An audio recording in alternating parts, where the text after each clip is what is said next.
Hey guys, this is Mutable here with my Motorola phone collection as of December 2025. I have 27 Motorola phones, so let's get started. This in no particular order. Starting off, here's my Motorola Moto G45. This one's water damaged and does not work, but it's in very good condition nonetheless. I also have the original box for it. Here's my Motorola Grid on Nextel, which is the Latin American and European version of it. It's made by NI Holdings. 2019 Claro bought it and renamed it Claro Next, which is why the Nextel branding doesn't exist anymore here. Now, I thought this wouldn't be bypassed, but I was able to find a bypass for my Alpha I-series devices by using a Nextel SIM card.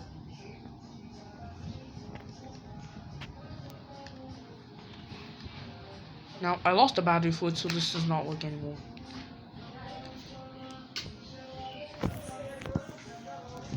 Here's my Motorola V60T. Now, this device is not on Team. I checked and I thought it was on Team, judging by the Stem Silla thing, but I read it wrong. It was Stem Silla, not T Silla.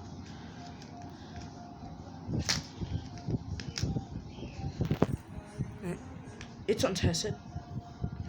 This external display is broken, this internal display is also broken.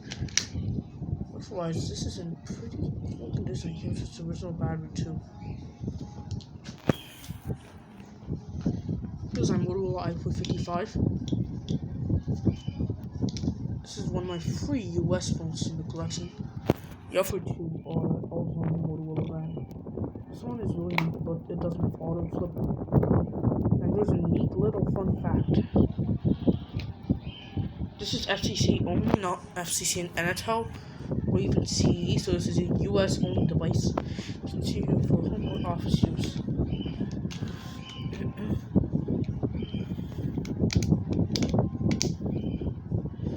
And so, the offer to my US devices right now.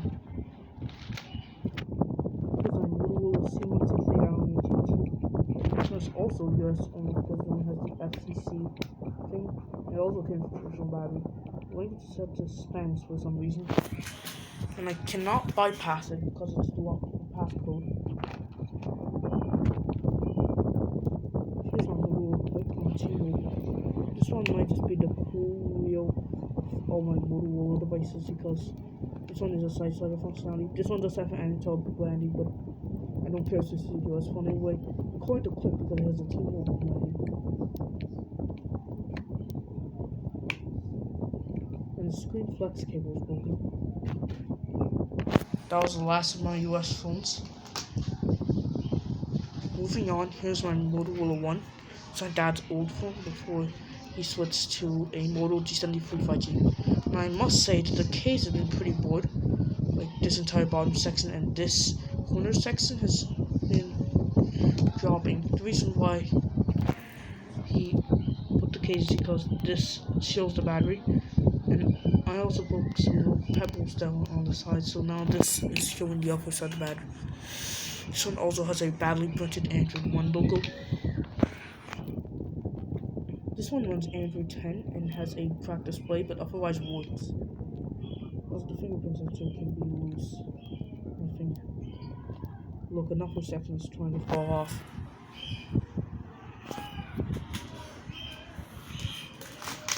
Here's my Motorola Moto E5 Playgo.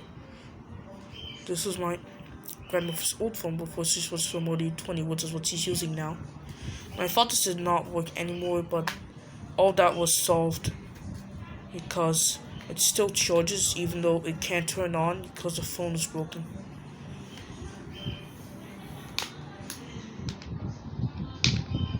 Something in the system kind of went wrong. Probably me not updating it. Android 9 is the reason. This one's stuck on Android 8.1. As you can see, this is pretty neat.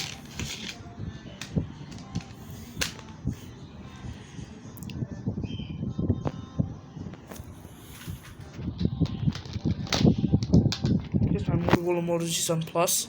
It's my mom's old phone before she switched to a Motorola Moto G73 5G. Now, the gold that gave me the 2 laser amps and a squad core, the muffler that gave me that, she broke the phone. So now this is broken. But for that, I used that phone because I didn't have a phone back then.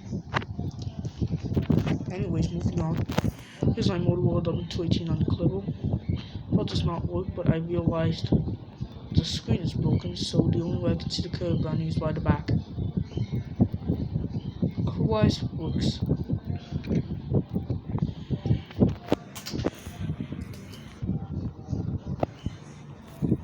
I have 2 Motorola Direct 90s. This one I got earlier. Not really.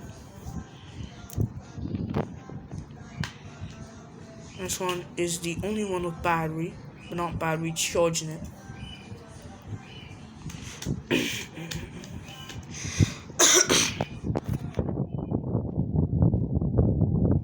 Both of them work. This one's in mint condition. I got this earlier. Actually, earlier. This one I got later. Already mentioned already. Otherwise, both of them work, and I like them. But they're cheap phones from 2010. They still hold up. Here's my Motorola Razr V3i on Clever. Not the original V3. This one likes to act up. For now, has a black screen when I turn it on, but this video is dead, so I can't show it. And sometimes the screen will show everything, but most of the time it's black for some reason. So does it acts up like going from regular to white to just plain black. But otherwise, this works. It's actually one of my favorite Motorola's in my collection.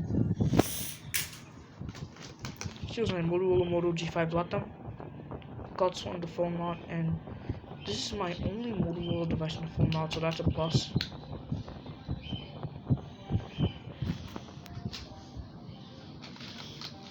Here's one of my 7 devices that I had to give the other one to my little cousin. Here's my Motorola Moto G first generation. This one, this screen does not work anymore even after repairing it. When I was trying to put everything back, this became loose because the SIM 2 was trying to go up even though I literally screwed the entire thing, so there's that. And the screen is still dead. The only thing it shows is sign to fly from the charger, that's it. There are 2 devices with charging issues. This one is a Motorola Destino on Nextel as well. This one charges with a battery icon, and then after that it does not charge anymore for some reason. It's probably a hardware or software issue. This does not mean the USB port is bad though, so I have to charge these 2 using a universal charger. This one works, and it's an Android 2.1, that's update 1 actually.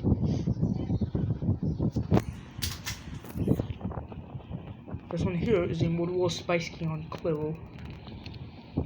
And this one does not charge because if you get in the perfect angle, it shows this light, and it just kind of shows this light for the entire thing. Sometimes it shows a battery icon, but then it just disconnects and never charges, so I have to also charge this one using my universal charger. And 2 buttons with IDs do not work, but otherwise this works. And this was an Android 2.3.3 actually. First Easter egg. Here's my Motorola screen dual chip on 2. I have to mention that I don't know if this works anymore since I've never seen it turn on. It's the same story to this. This is a Motorola EX115. The screen dual chip is a cheap Java phone, this one too. Though this cheap, I also don't know if this works anymore since it has been turning on recently of late. Even with the battery charge that's now pretty much dead because I use it on my Motorola i290, which is here. this is why. So much of bad recently upwards now. That one's also on Nextel. And this one has Tim's SIM card when I got it. I first got it. So that's a fact.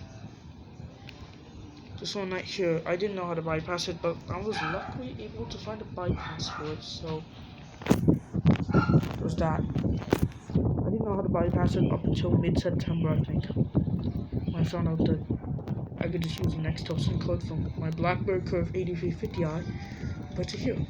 So now this is a fully working i290.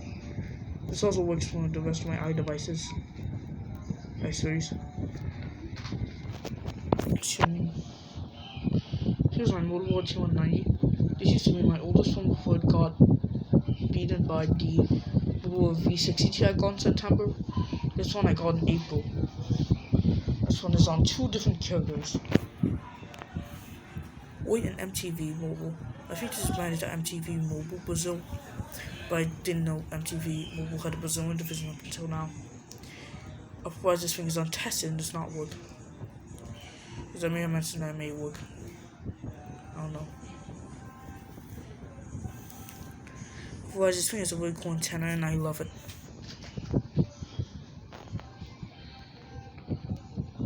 Here's my Motorola i485.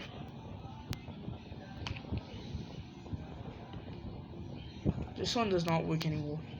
The battery got charged, but this shows no signs of life whatsoever. Before, when I got this, it showed signs of life, but I don't think it shows it anymore.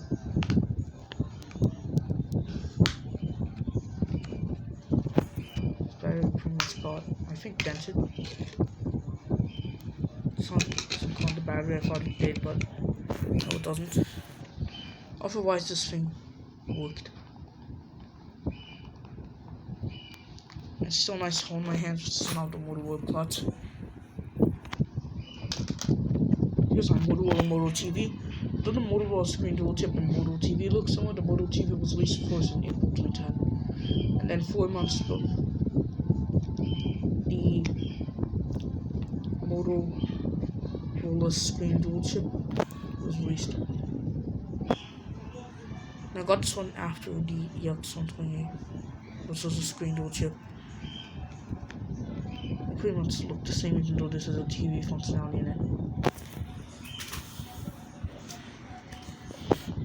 This is a Motorola Rocker EM25. I keep thinking it's an EM45, but it's not. It's in the back, EM25. It's wireless, so it's not a carrier. That's like something you see on Rocker phones. This one's got the battery that's used to test my Alcatel and Motorola.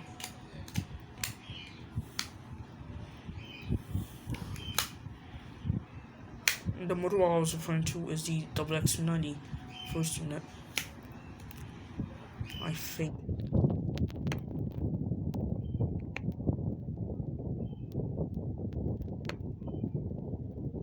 This one is nice to hold my hands nonetheless.